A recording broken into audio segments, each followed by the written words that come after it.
Novembre 1989. Par une accélération inattendue de l'histoire, le bloc soviétique, fissuré depuis plusieurs années, se disloque. Les Berlinois qui envahissent le mur séparant les deux Allemagnes en seront le symbole pour l'éternité. Qui pouvait imaginer qu'à peine 2 ans plus tard, le peuple, toujours lui, allait déboulonner les statues de Lénine dans la patrie du communisme? Cet autre symbole marque à jamais la désintégration de l'URSS. Entre ces deux dates, une série d'événements imprévisibles pour certains, inéluctables pour d'autres, se sont succédés.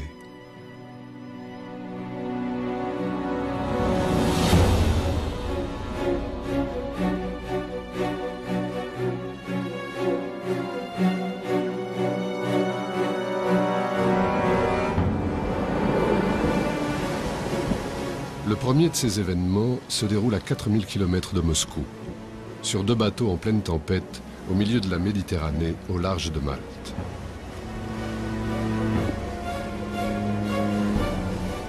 C'est la rencontre entre Mikhail Gorbatchev, secrétaire général du Parti communiste d'Union soviétique, et George Bush, nouveau président des États-Unis.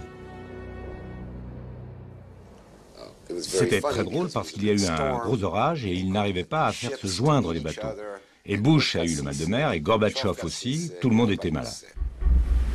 Les 2 hommes qui vont l'un vers l'autre dans cette mer démontée sont à la tête des 2 plus grandes puissances du monde. George Bush, président des États-Unis depuis 1 an à peine, a pris la succession de Ronald Reagan, l'homme qui qualifia l'Union soviétique d'empire du mal et qui porta au plus haut niveau la confrontation nucléaire avec le bloc communiste. Va-t-il poursuivre la politique de son prédécesseur? Mikhail Gorbatchev, lui, est secrétaire général du Parti communiste d'Union soviétique depuis 1985. Il avait 54 ans. Il a rajeuni l'équipe dirigeante et engagé des réformes radicales. En politique étrangère, il a mis à bas le rideau de fer et permis aux pays satellites de l'URSS, Pologne, Hongrie, Tchécoslovaquie, de reprendre leur destin en main. En politique intérieure, il a entrepris la démocratisation du pays en lançant 2 slogans révolutionnaires: la glasnost et la perestroïka. La glasnost, c'est la liberté de parole. La perestroïka, c'est la restructuration de l'économie et de l'organisation sociale. Les gens demandent qu'est-ce que c'est que la perestroïka? Eh bien, c'est faire son travail honnêtement. C'est ça la perestroïka. C'est aider les autres, c'est sentir l'épaule des autres. C'est ça le socialisme. Et dès que Gorbatchev a dit « à vous la liberté de parole », c'était fini. Après ça, il n'était plus possible d'arrêter quoi que ce soit, de revenir en arrière. C'était trop tard. Après, tout a coulé de source. Seulement voilà, en 1989, le bilan est mitigé. Si la société respire enfin, si la censure des journaux a été abolie, si les libertés individuelles sont de plus en plus respectées, si les internements arbitraires ont disparu, la vie quotidienne des Russes se dégrade. C'est dans ce contexte que se déroule l'entrevue de Malte. Gorbatchev arrive à cette rencontre de Malte dans une situation extrêmement fragilisée. Il a un impératif: obtenir des Américains la fin de l'escalade nucléaire pour des raisons morales, bien sûr, mais aussi économiques. La réduction drastique des dépenses militaires de son pays lui permettra de financer sa fameuse perestroïka et d'élever le niveau de vie de sa population. Non seulement les pays européens, mais aussi le monde entier était embourbé dans cette guerre froide.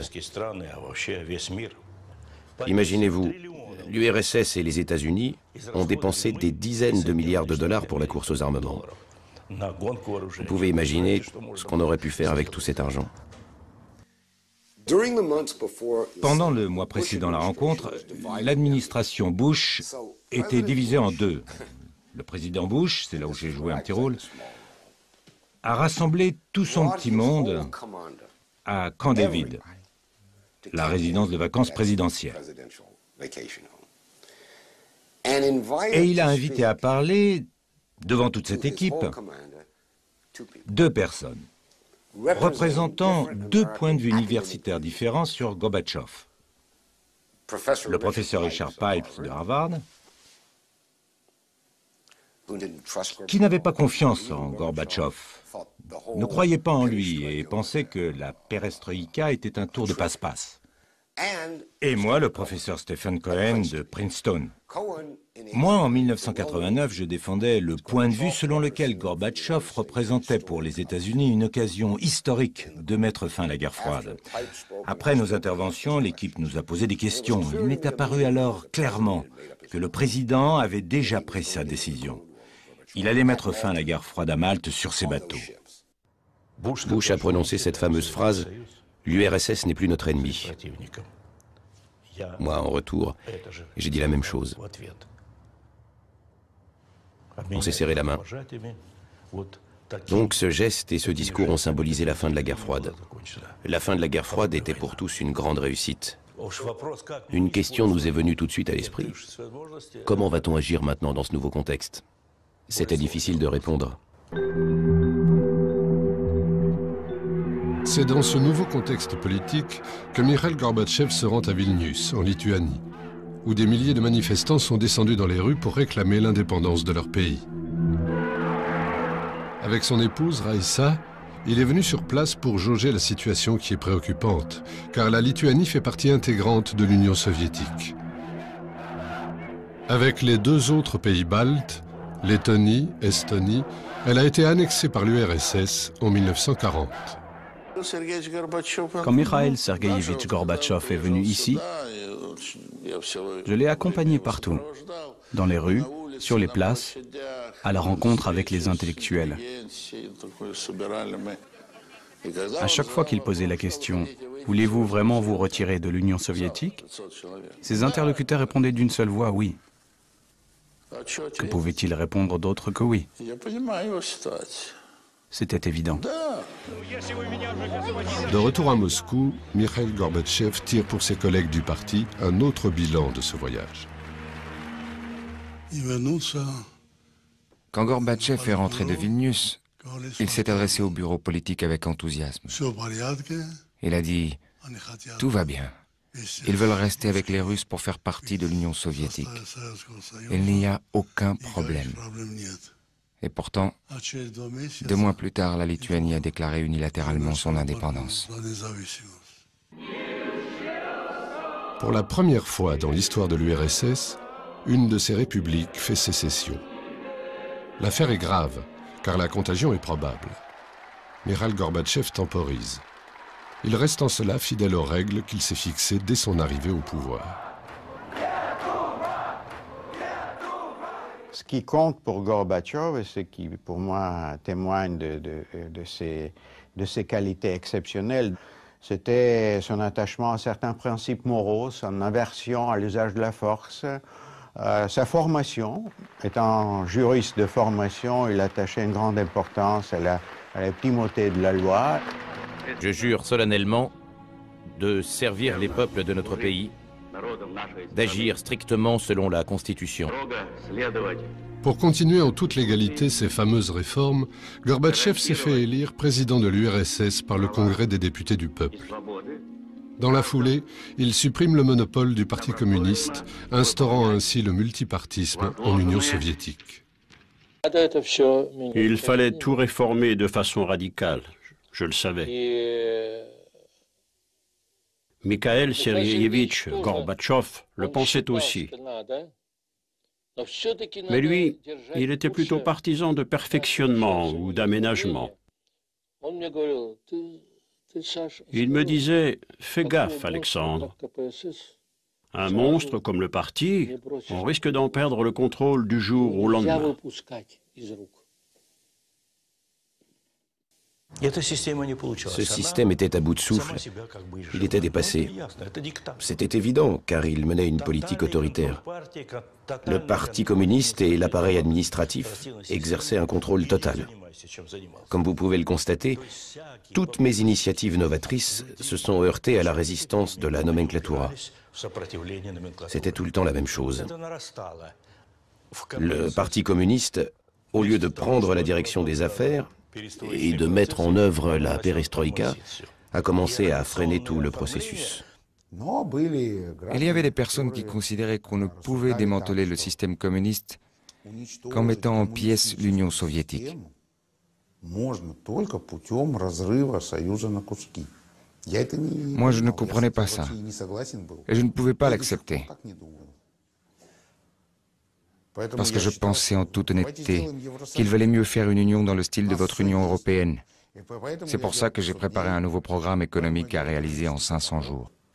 J'ai été obligé d'intervenir à ce sujet pendant les débats au Parlement pour critiquer sévèrement Yavlinsky et Gorbatchev lui-même. Je leur disais, comment pouvons-nous passer à l'économie de marché en 500 jours si nous n'avons pas élaboré une théorie concernant la liberté du marché? Comment pouvez-vous résoudre ce problème en 500 jours? C'est de la folie.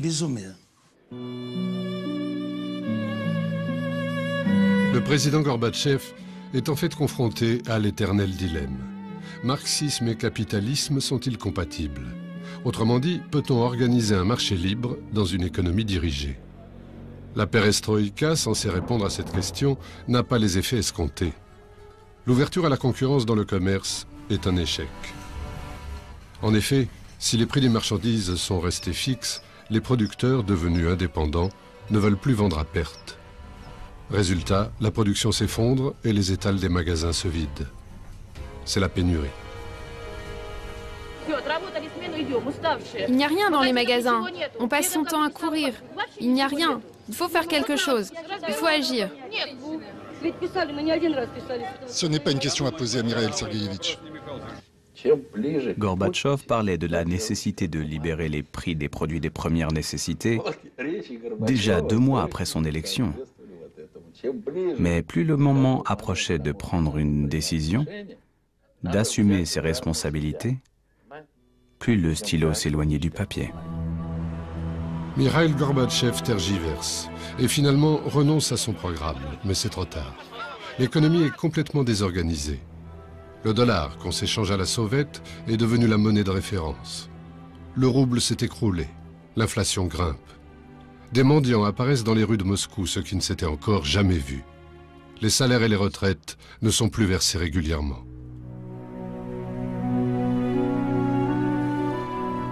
Avec le recul, 20 ans plus tard, Mikhail Gorbatchev revient sur ce programme économique avorté. En fait, c'était une grande bêtise. Il est impossible de réaliser la transition d'un système économique à un autre en 500 jours. On a échoué. On a vraiment échoué. L'échec est tel que le 1er mai 1990, sur la place Rouge, il se passe un événement unique dans l'histoire de l'Union soviétique. Un dirigeant du pays est contraint de quitter la tribune officielle sous les huées de la foule. Un homme, en disgrâce depuis quelques années, apparaît alors en première ligne sur la scène politique, Boris Yeltsin. Ce haut fonctionnaire pur apparatchik provincial, reconnu pour son efficacité et son franc-parler, avait été nommé par Gorbatchev premier secrétaire du parti à Moscou, avant d'être écarté pour avoir critiqué les lenteurs de la perestroïka. Je dois vous avouer que la nomination d'Eltsine a été notre erreur commune au parti. On s'était longtemps interrogé. Est-ce qu'on l'accepte ou non parmi nous? On m'avait dit Mikhail Sergueïevitch, c'est quelqu'un de confiance, il faut qu'il fasse partie de notre équipe. Lui, il ne va pas tergiverser, il va prendre des décisions. Donc on l'a pris. Comment tout ça s'est fini? Vous le savez bien. Élu député du peuple, à la tête des réformateurs communistes, Boris Yeltsin ne cesse de montrer son hostilité à Gorbatchev. Il s'en prend régulièrement à lui au Parlement. Le moment est venu de présenter à la société le tableau objectif de la situation. C'est ce qu'aurait dû faire Mikhail Gorbatchev. C'est lui qui a proclamé la perestroïka et il est impliqué au premier chef dans la crise qu'elle traverse actuellement.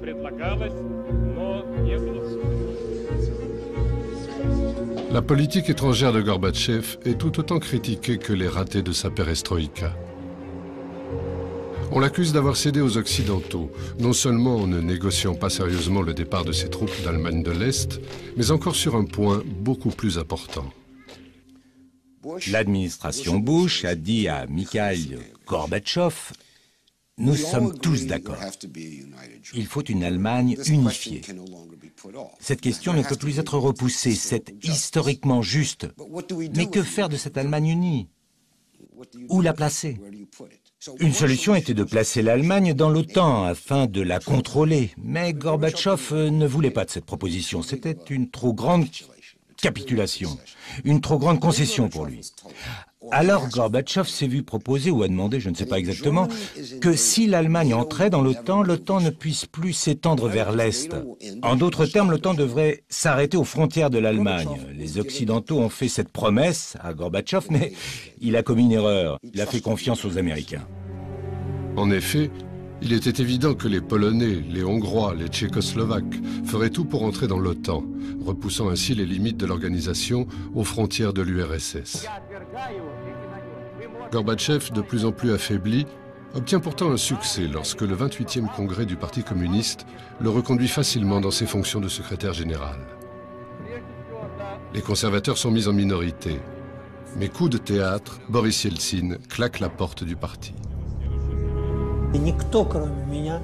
Nul autre que moi ne l'a jamais vu dans cet état. Il était blême, profondément bouleversé. Lui qui était nourri du lait de la mère communiste. Lui qui devait tout ce qu'il avait dans sa vie au communisme. Ne voilà-t-il pas qu'il lui fallait abandonner tout cela? Souvenez-vous de cet épisode dans la salle du Congrès au Kremlin. On le voit de dos. Il remonte l'allée au cœur de ce pouvoir qui était, il y a peu de temps encore, impitoyable, tout-puissant, mais maintenant en voie de destruction. En fait, par cette sortie, il s'avance vers un nouveau pouvoir potentiel. À l'automne 1990, voilà la situation. Les démocrates ont laissé tomber Gorbatchev après l'abandon du programme des 500 jours. Et les communistes l'ont aussi abandonné, suivant le principe « À quoi peux-tu nous servir maintenant après tout ce que tu nous as fait ?» Et il est resté suspendu dans le vide. Le vide étant une position intenable, le président Gorbatchev est contraint de choisir. Comme il lui est impossible de s'entendre avec Yeltsin pour des raisons politiques et personnelles, il se tourne vers les communistes, bien qu'il lui reproche d'avoir supprimé le monopole de leur parti. Il constitue avec eux une nouvelle équipe à poigne. Il nomme Boris Pougo, ministre de l'Intérieur, Dimitri Yazov, ministre de la Défense, Vladimir Kryuchkov, patron du KGB. Puis il fait de nouvelles concessions à l'aile dure en faisant de Gennady Yanayev son vice-président et de Valentin Pavlov son premier ministre. Ce changement de cap est tellement flagrant que son plus fidèle compagnon d'armes, Édouard Shevardnadze, claque la porte.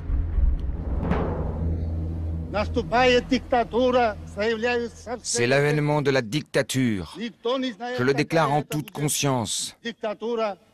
Personne ne sait ce que va être cette dictature, ni qui sera le dictateur, ni quelles seront ses pratiques. Je veux dire ceci. Je démissionne. Je le fais pour protester contre la dictature. Merci beaucoup.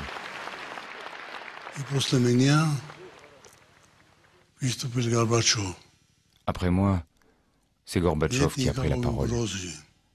Il a dit: c'est faux. Il n'y a aucune menace. S'il y a une menace réelle, pourquoi lui, Shevardnadze, est-il au courant et moi pas? Moi, j'avais des informations sûres. Vous savez pourquoi? Eh bien, dans l'administration des affaires étrangères que je dirigeais, 30 à 40% de diplomates émargeaient au KGB. Ils savaient tout. Et naturellement, ils me tenaient informé aussi. Et Gorbatchev n'a pas voulu me croire. Le durcissement du régime à Moscou pousse les conservateurs communistes des pays baltes à relever la tête. Ils descendent dans les rues de Vilnius et de Riga pour réclamer le maintien de leur pays dans le giron soviétique. Ils se heurtent aux indépendantistes. La tension monte. Il y avait des meetings qui rassemblaient 100 à 150 000 personnes. On ne voyait pas la fin de cette foule qui allait au-delà de l'horizon.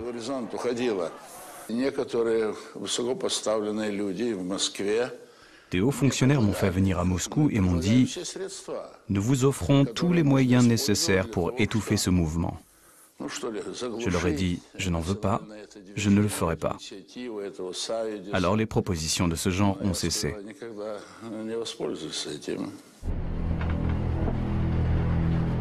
Un coup de force se prépare à Vilnius. Les commandos sont sur le pied de guerre. Un ordre de Moscou et ils interviennent. Devant moi, le président Gorbatchev a téléphoné à Yazov, le ministre de la Défense, il lui a dit « Est-ce que ça va encore durer longtemps? Pourquoi n'avez-vous pas raison de cette poignée de nationalistes ?» Yazov lui a répondu « Mikhail Sergeyevitch, vous êtes le commandant en chef. Donnez-moi l'ordre par écrit et demain, non seulement cette tour de télévision n'existera plus, mais il n'y aura plus rien là-bas. » Et Gorbatchev a dit « Ma parole ne te suffit pas ?» En fait, personne ne voulait assumer la responsabilité de faire couler le sang.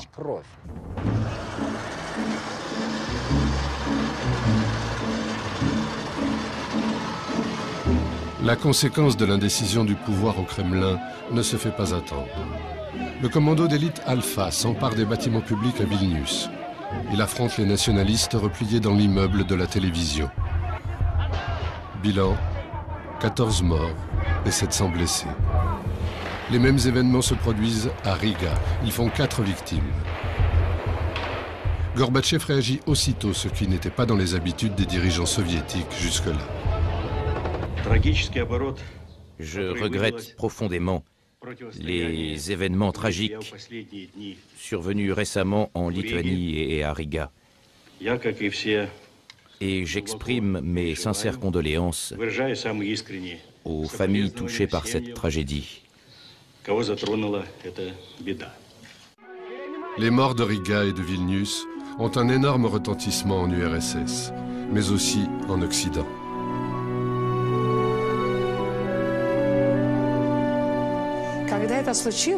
Après ces événements, l'Occident, et principalement les États-Unis, étaient inquiets. Ils craignaient que cela déstabilise non seulement les pays de l'Est, nouvellement indépendants, mais aussi l'Union soviétique elle-même. Je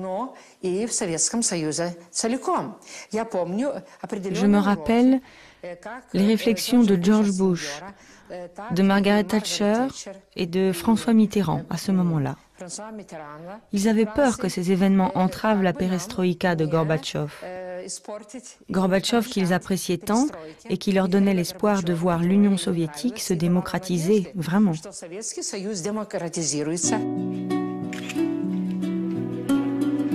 Justement, le président Gorbatchev, pour franchir une nouvelle étape vers la démocratie, décide d'organiser un référendum, le premier et le dernier dans l'histoire du pays.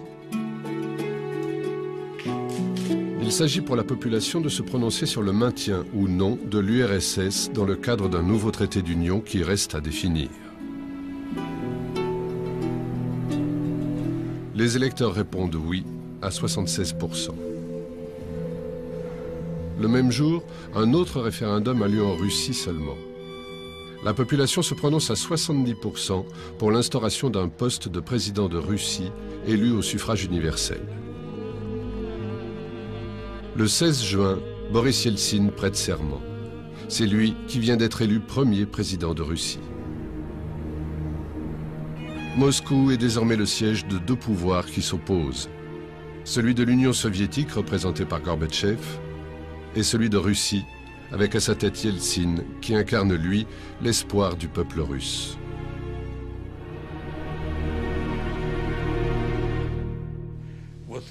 S'il y avait des contradictions entre Gorbatchev et Yeltsin, elles n'étaient pas très graves. Ce qui les animait, c'était la lutte pour le pouvoir, la lutte pour la première place. C'est tout. Pour l'essentiel, c'est tout ce qui les séparait.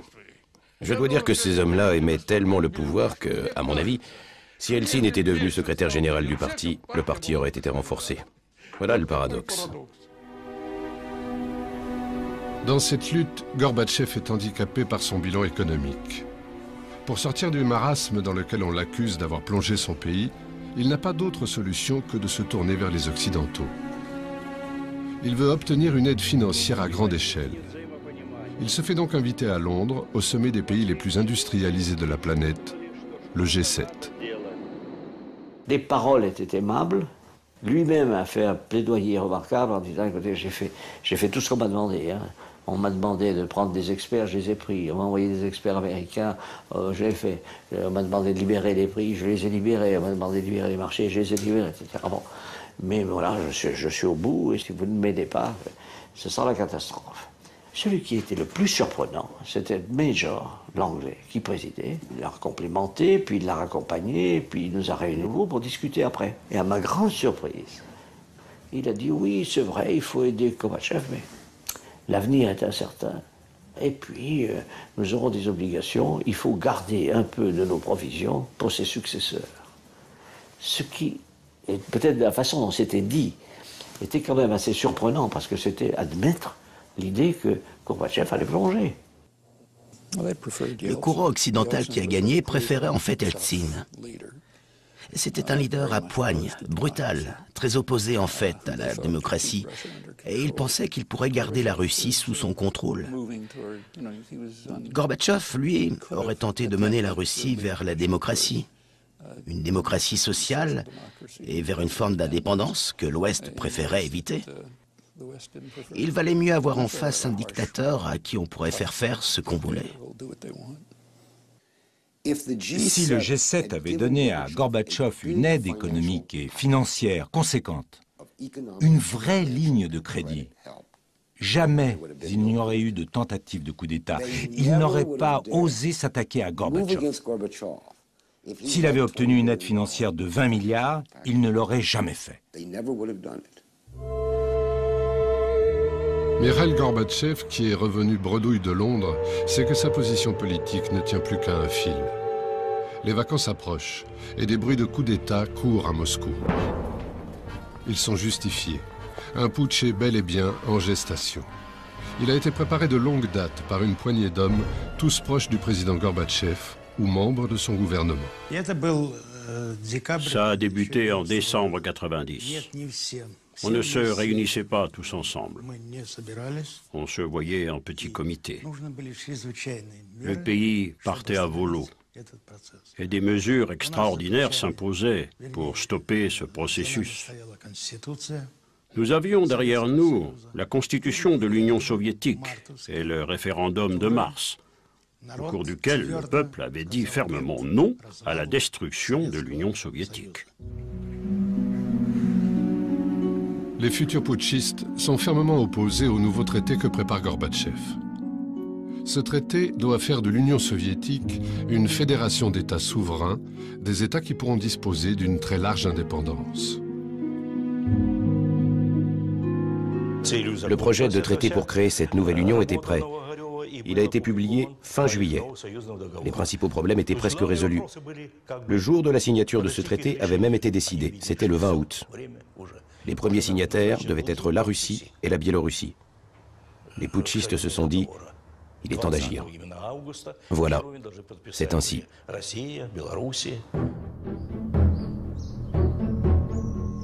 Alors que Mikhail Gorbatchev, son épouse Raïssa et sa famille se reposent en Crimée dans la villa présidentielle, le 18 août, il se passe un événement inquiétant.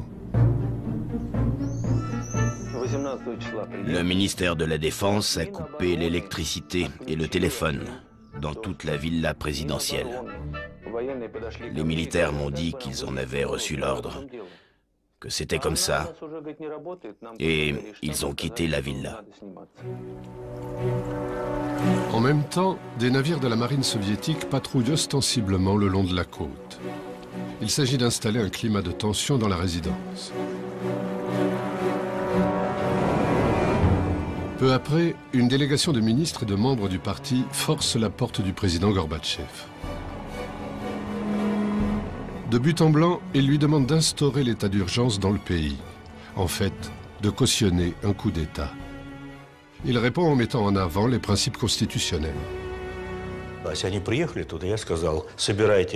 C'est simple. J'ai dit à ces putschistes, vous allez réunir le congrès du peuple, puis vous allez vous exprimer devant lui, et moi je ferai de même ensuite. Après, nous prendrons la décision qui convient.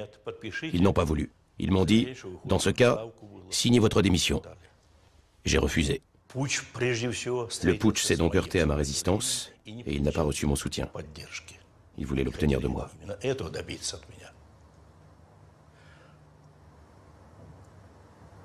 C'est ainsi que les choses se sont réellement passées. Selon l'un des putschistes présents, le comportement de Gorbatchev ce 18 août à Foros, alors que se joue l'avenir du régime, a été bien différent. Vous savez, Gorbatchev, j'étais là, s'est comporté de la façon suivante. Il a pris une feuille de papier et il a dit « Bien, je vais écrire au président du Parlement pour qu'il réunisse le congrès du peuple ». Il a pris son stylo, il a pris une feuille de papier et il s'est mis à manipuler ces deux objets. Et puis il a dit « Mais en fait, pourquoi dois-je écrire? Vous qui êtes ici, dites au président de réunir le congrès. » Un autre participant interprète, lui, l'attitude du président Gorbatchev comme un encouragement implicite au coup d'État. En fait, nous avions le sentiment que le président ne pouvait pas nous dire directement « Allez-y les gars, faites votre coup d'État, saisissez-vous d'Eltsine et tirez-le par les pieds et balancez-le je ne sais où ». Non, il n'a rien dit de tel. Mais les présidents ne tiennent jamais ce langage-là, n'est-ce pas? Les putschistes rentrent donc à Moscou sans l'aval officiel du président Gorbatchev. Ils décident alors de précipiter les événements. Déclaration des dirigeants soviétiques. Étant donné l'incapacité pour des raisons de santé de Mikhail Gorbatchev à remplir ses fonctions de président de l'URSS, conformément à l'article 127 alinéa 7 de la Constitution, l'état d'urgence est institué. 500 chars font leur entrée dans Moscou.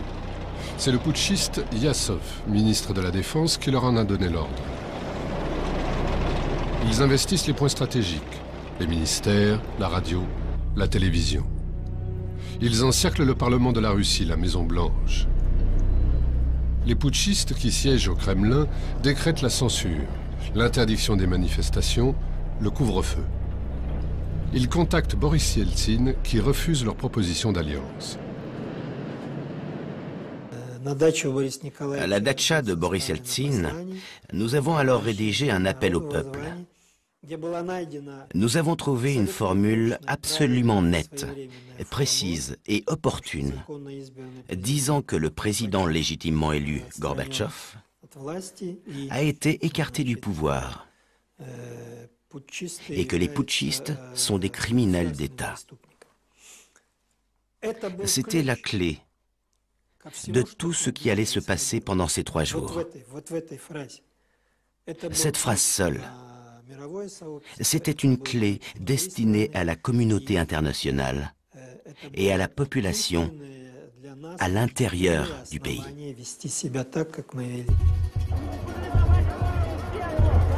Alors que de plus en plus de moscovites convergent vers la Maison-Blanche cernée par les chars, Boris Yeltsin décide de s'y rendre pour parler avec les tankistes, des appelés du contingent pour la plupart. Je lui ai dit, vous n'y pensez pas, Boris Nikolaevitch, c'est exclu. Nous ne savons pas ce qui se trame. Nous ne savons pas qui peut vous guetter depuis un toit ou depuis un balcon. Vous ne devez pas faire ça. Il s'est retourné et m'a dit, donne-moi le texte de la déclaration. J'ai encore essayé de le persuader de renoncer, mais 5 ou 7 minutes plus tard, Eltsine était monté sur un char et nous étions quelques-uns avec lui. Puisque je n'ai accès ni à la télévision ni à la radio, je vais lire ceci. Aux citoyens de la Russie, la nuit du 18 au 19 août 1991, le président élu dans le respect de la loi a été éloigné du pouvoir. Cela nous fait déclarer le soi-disant comité hors la loi.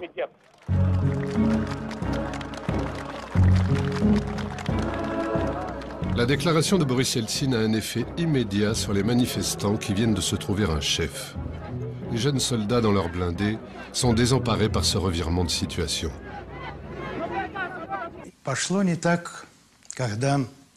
Ça a commencé à mal tourner pour nous quand Yeltsin et son entourage, les Popov, les Sobchak et consorts, tous ces nationaux traîtres, on ne saurait les qualifier autrement, ont rassemblé devant la Maison-Blanche près de 100 000 personnes. Ça a fait basculer définitivement la barque. À 17h, les putschistes se montrent pour la première fois. Gennady Yanayev, entouré de 5 hommes, donne une conférence de presse. Ministres ou dignitaires du parti, ils ont tous été nommés par Gorbatchev. Je voudrais annoncer que le comité de gestion de l'état d'urgence de l'URSS se rend pleinement compte de l'importance de la crise qui a frappé notre pays. En raison de l'incapacité de Mikhaïl Gorbatchev d'assumer ses fonctions de président de l'URSS pour des raisons de santé, j'assume temporairement les fonctions de président. En Crimée, Mikhaïl Gorbatchev et son entourage, qui ont suivi les événements sur le poste de télévision du gardien de la villa, ont compris les intentions des putschistes. La conférence de presse, où l'on a vu Yanayev avec les mains tremblantes, a choqué Raïssa. Gorbatchev a dit que maintenant, les putschistes allaient essayer de mettre la réalité en conformité avec leurs mensonges à propos de son état de santé. Ils allaient donc l'empoisonner. À partir de ce moment, il a refusé de manger ce qui venait de la cantine. Sans contact avec l'extérieur, Mikhaïl Gorbatchev, qui craint pour sa vie, enregistre une déclaration devant une caméra amateur. Nous avons retrouvé ce document exceptionnel dans un lot d'archives. Après la conférence de presse de la commission d'état d'urgence, dirigée par le camarade Yanayev, j'ai compris que le public russe et étranger avait été désinformé.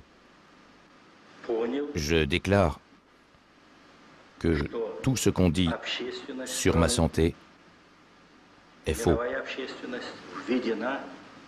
Ce mensonge a servi au complot contre la Constitution. Le président légitime est empêché d'exercer ses fonctions.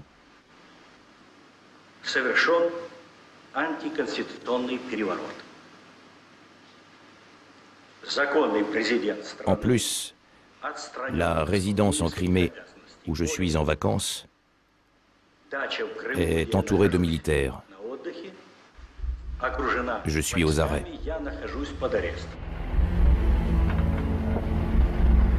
Le lendemain, Boris Yeltsin, qui a passé la nuit dans le Parlement, protégé par un important service de sécurité, reçoit de plus en plus de soutien dans le pays et à l'étranger. Des barrages sont érigés par les moscovites autour des chars, dont les occupants qui n'ont reçu aucune consigne commencent à se fatiguer. Chez les putschistes, la confusion est totale. Un à un, ils cherchent à se défiler. Nous tous, les membres de la commission pour l'état d'urgence, nous n'étions pas le genre de personnes qui pouvaient faire tirer sur notre peuple. Il n'y aura pas de guerre civile, ni de bain de sang. Seulement un accident durant la nuit lorsque les chars commenceront leur retrait. Il y avait une sortie qui avait été bouchée par des véhicules type balayeuse municipale, trolleybus, camion. Et derrière, il y avait quelque chose, probablement des chars, qui poussaient en essayant de passer à travers. J'ai vu un type, 5 types, 10 types courir à fond de train vers les chars.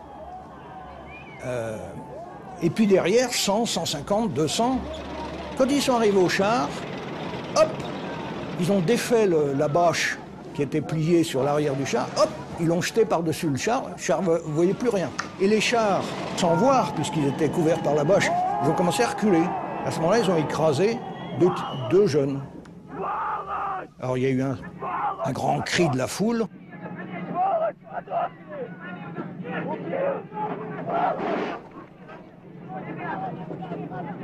Donc là, la foule a fait sortir les soldats, mais il n'y en a eu aucun qui a été lynché. Hein. Au contraire, il les persuadait, il disait « Frère, qu'est-ce que vous alliez faire? Qu'est-ce que vous alliez faire ?» Pour la première fois en URSS, les gens ont agi selon leur conscience ou leur intérêt et pas sur des ordres contraignant tout le monde. Le 21 août au matin, l'état d'urgence est levé. Les putschistes capitulent. Les chars regagnent leur caserne dans la liesse populaire.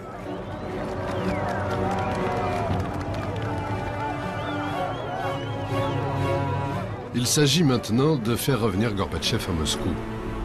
Les putschistes, dans la panique, décident d'envoyer Vladimir Kryuchkov et quelques autres en Crimée auprès de Gorbatchev. Ils pensent se protéger auprès de lui des conséquences du drame qu'ils ont provoqué. Apprenant cela, Yeltsin, qui sent un mauvais coup possible, décide d'envoyer son vice-président Routskoï en Crimée pour chercher lui-même Gorbatchev. Il apparaîtra ainsi comme son sauveur aux yeux de l'opinion mondiale. Il informe donc les ambassades occidentales à Moscou de son initiative. J'étais en contact avec l'ambassade de France là-bas, qui me tenait au courant qu'un avion allait partir. Et je dis à l'ambassadeur, mettez-moi quelqu'un dans l'avion, mettez-moi quelqu'un dans l'avion. Ce quelqu'un, c'est un diplomate français qui parle très bien russe. Il rejoint Routskoï et son équipe, dont l'avion atterrit 2 heures plus tard en Crimée. Ils se rendent aussitôt auprès de Gorbatchev. Gorbatchev était protégé par une petite unité qui nous ont emmenés vers Gorbatchev, sa femme Raïssa et tous ceux qui l'entouraient. Par contre, les putschistes étaient tout autour.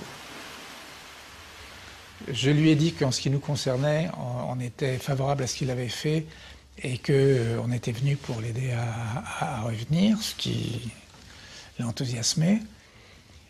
C'est sa femme qui était vraiment très marquée et ça faisait vraiment beaucoup de peine. Routskoï leur a dit « on est venu pour vous libérer ». Le problème, c'est que Kryuchkov et sa bande de putschistes sont toujours là. Et qu'eux aussi veulent prendre le président Gorbatchev dans leur avion pour le retour à Moscou. Gorbatchev nous a dit « Merci les gars, mais ils sont venus me chercher, je vais rentrer dans leur avion. Ce soir, nous allons faire nos bagages et demain matin, nous partirons. » Nous, l'équipe Yeltsin, nous lui avons dit « Non, pas question. Vous partez tout de suite et avec nous. » Gorbatchev tentait de partir avec les putschistes, se résigne à prendre l'avion envoyé par Yeltsin. Mais il a compris ce qu'il attendait. Mikhaïl Gorbatchev était désemparé. Il n'était pas dans son état normal. Il ne savait que dire. Il tremblait de tous ses membres. Et je sais pourquoi. Parce qu'il avait compris qu'il allait tout perdre. Une imposante délégation de partisans de Boris Yeltsin, le vainqueur du putsch, attend le président Gorbatchev sur la piste à Moscou. Il essaie de faire bonne figure.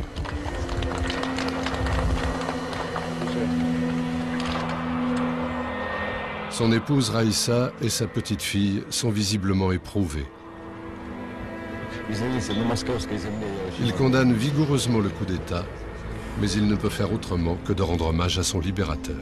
J'exprime ma reconnaissance pour leur attitude résolue aux habitants de la Russie et à leur président, Boris Nikolaïevitch Yeltsin, qui se sont opposés fermement à cette aventure.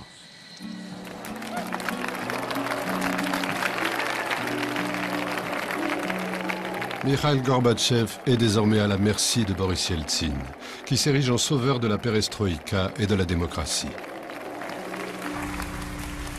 Et devant le Congrès des députés du peuple, il ne tarde pas à porter le coup de grâce à son rival. Il brandit le texte d'un décret qui doit suspendre les activités du Parti communiste en Russie tant que le rôle exact des proches de Gorbatchev dans le putsch ne sera pas établi. Un des députés va plus loin. Étant donné son rôle dans le putsch, êtes-vous d'accord pour que le Parti communiste soit dissous en tant qu'organisation criminelle?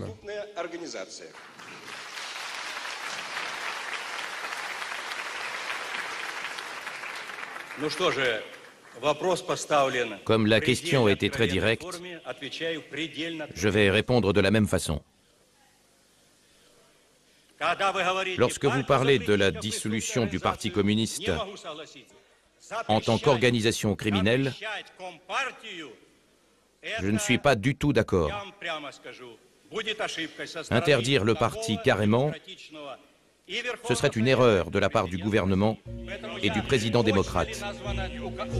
Il se passe alors une scène incroyable. Boris Yeltsin vient à la tribune. Il veut que Gorbatchev co-signe avec lui le décret. Le président rechigne, Yeltsin insiste, Gorbatchev refuse. Yeltsin regagne son banc et... Camarades, pour en finir, permettez-moi de signer l'ordre de l'arrêt de l'activité du Parti communiste russe.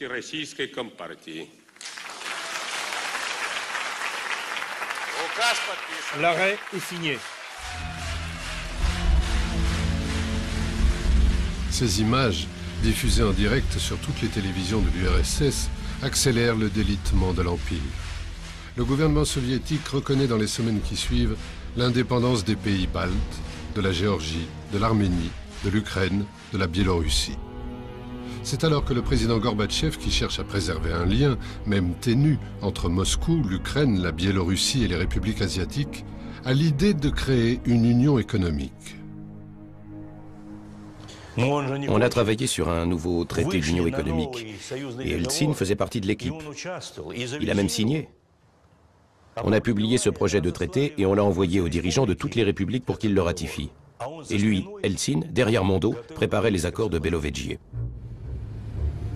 En effet, le 8 décembre 1991, dans le relais de chasse de Belovedjiye, au fin fond de la Biélorussie, Boris Yeltsin réunit secrètement les présidents biélorusses et ukrainiens, Stanislav Shushkevich et Leonid Kravchuk. Il s'agit de signer avec eux une nouvelle alliance politique et économique pour torpiller celle de Gorbatchev et dépouiller un peu plus sa fonction de président de l'URSS. Sans Yeltsin et sans la participation de la Biélorussie et de l'Ukraine, il n'y aurait pas eu la dissolution de l'URSS. C'est tout simple. Et s'il n'y avait pas eu la dissolution, il y aurait eu, selon les principes bien rodés que nous connaissions tous, une reconstitution de l'ancien régime. Mikhail Gorbatchev a tout perdu. Il boit le calice jusqu'à la lie.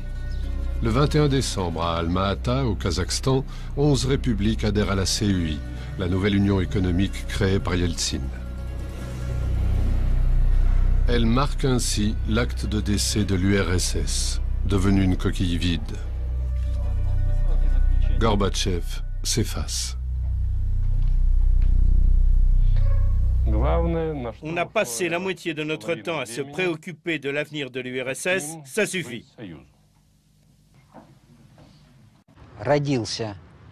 Quand on est né lièvre, on ne deviendra jamais un loup ou un lion. Vous comprenez? Quelle que soit la mentalité et l'intellect de ce lièvre, il restera lièvre.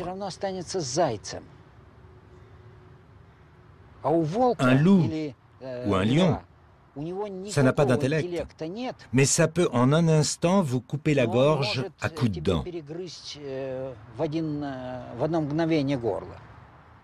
C'est à peu près le rapport qui existait entre Yeltsin et Gorbatchev. Yeltsin était un homme très capable, c'est vrai. Son unique défaut, il buvait. Si vous veniez le voir avant midi, il vous parlait normalement. L'après-midi, il était ivre. Et si la vodka n'était pas fraîche, il réprimandait ses assistants. Pourquoi la vodka n'est-elle pas fraîche? Eltsine était une personne intelligente et courageuse. Il avait même certaines bonnes idées. Mais c'était un aventurier. Au Kremlin, Gorbatchev ne règne plus que sur des bureaux de plus en plus vides, que l'aventurier Boris Eltsine est impatient d'occuper. Gorbatchev, l'apparatchik devenu démocrate, qui croyait sincèrement réformer le communisme. L'homme qui a détruit la peur, ciment du système soviétique depuis 70 ans, est accusé par son peuple de lâcheté, d'indécision, de faiblesse. Mais pourtant, comment un homme faible aurait-il pu initier la perestroïka, dites-moi? Comment aurait-il pu initier un changement de régime social? La glasnost, la démocratisation, le parlementarisme, la fin de la guerre froide, la cessation des répressions politiques, la cessation des répressions religieuses. Comment? Dites-moi. Vous voyez dans quel nœud de contradiction nous étions à l'époque? Abandonné de tous, le 25 décembre 1991 à 19h, Mikhail Gorbatchev lit sa lettre de démission.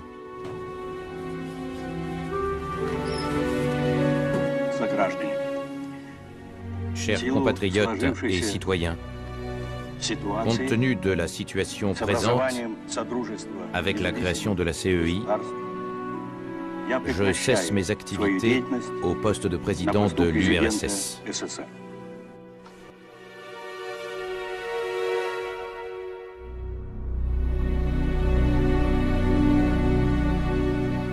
La signature de Mikhail Gorbatchev au bas de sa lettre de démission était à peine sèche que non loin de là, sur les remparts du Kremlin, le drapeau de l'URSS était affalé. Il avait flotté 74 ans sur l'empire le plus vaste du XXe siècle. Il était remplacé par les 3 couleurs de la Russie. Une nouvelle ère s'ouvrait avec ses promesses de démocratie, de désarmement planétaire et de respect des droits de l'homme.